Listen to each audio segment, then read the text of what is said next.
ಅಧಿಕಾರಿಗಳನ್ನ ಆಯ್ಕೆ ಮಾಡೋದು ಯಾರು ಸರ್? ಅಧಿಕಾರಿಗಳಿಲ್ಲ ಅಂತ ಹೇಳ್ತಾರೆ. ಒಂದು ಮಾಹಿತಿ ಹೇಳ ನಿಮ್ಗೆ, ಅಧಿಕಾರಿಗಳು ಕಡಿಮೆ ಇದ್ದಾರೆ ಅಷ್ಟು ಪಾಲಿಕೆಗಳಲ್ಲಿ.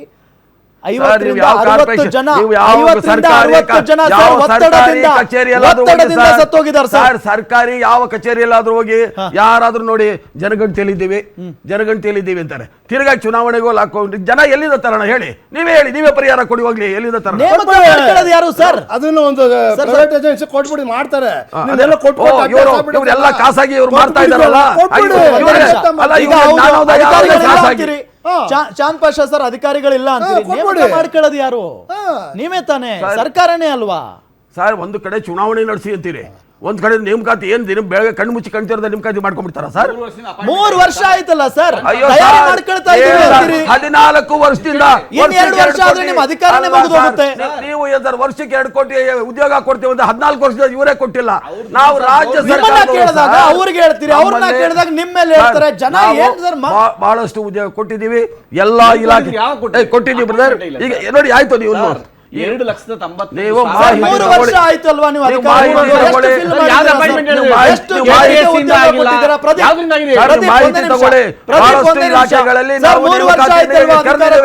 ಚಾಂದ್ ಪಾಷಾ ಸರ್ 3 ವರ್ಷ ಆಯ್ತಲ್ವಾ?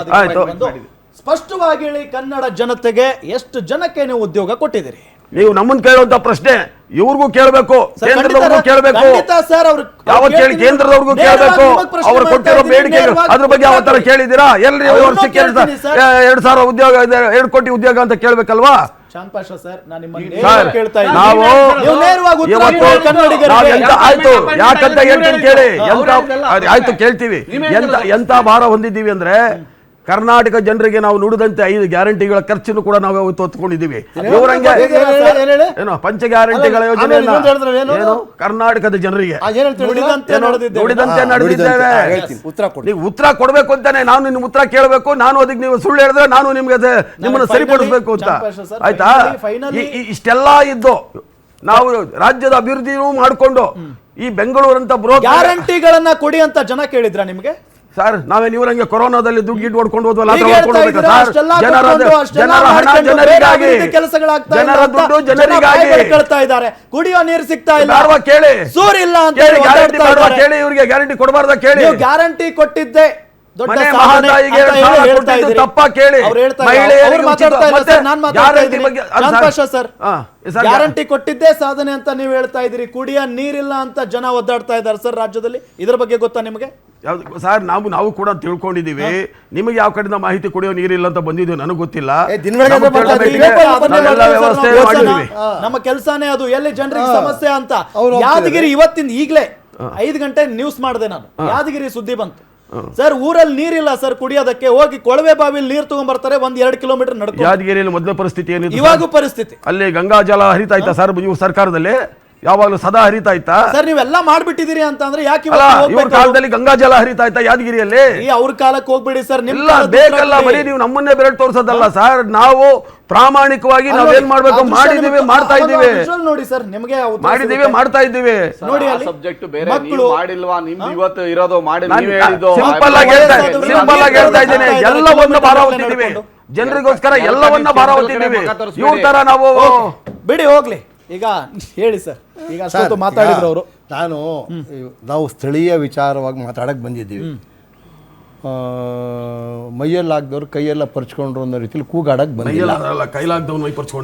ಆಯ್ತದ ಕೈಯಲ್ಲಾಗ್ದವ್ರು ಮೈಯೆಲ್ಲ ಪರ್ಚ್ಕೊಂಡ್ರು ಅಂತ ಕೂಗಾಡಕ್ ಬಂದಿಲ್ಲ. ನಂಬರ್ 1. ನುಡಿದಂತೆ ನಡೆದಿದ್ದೇವೆ ಅಂತ ಹೇಳಿದ್ರಿ. ಕೇಳಪ್ಪ ರಾಜ್ಕುಮಾರ, ಕೇಳು. ಆಯ್ತು ಸ್ವಾಮಿ,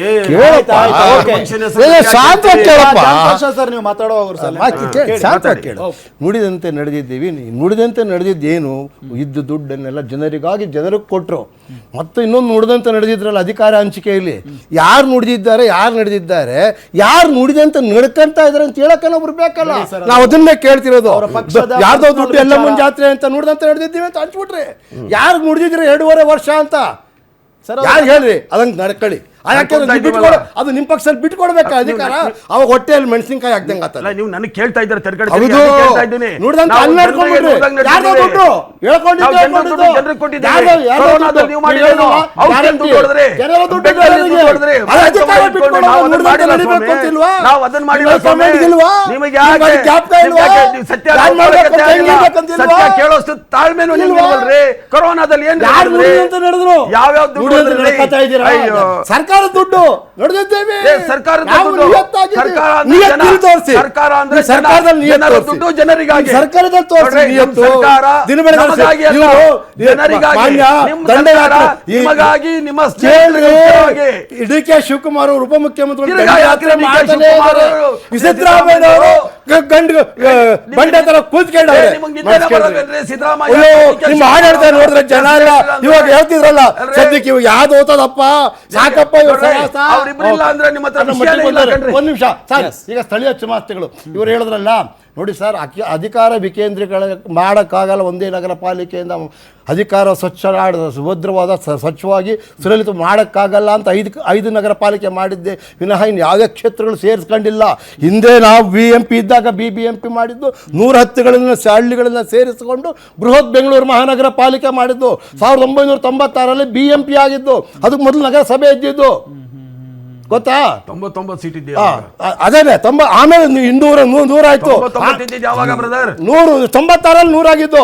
ನಾನು ಅವಾಗ ಕಾರ್ಪೊರೇಟ್ರು. ಅವಾಗ ನಾನು ಎಲೆಕ್ಷನ್ ನಿಂತು ಸೋತಿದ್ದೀನಿ. ಹೌದು ಅದೇ ಹೇಳ್ತಿದ್ದೀನಿ 96 ಆಮೇಲೆ ನನಗೂ ವಿಷಯ ಗೊತ್ತಿದೆ. ಆಮೇಲೆ 198 ಆಯ್ತು. ಈಗ 369 ಮಾಡಿದ್ರು. ನೀವು 369 ಮಾಡ್ಬೇಕಾದಂತ ಉದ್ದೇಶ ಏನಿತ್ತು ಮಾಡಿದ್ದೀರಾ, ಸಂತೋಷ.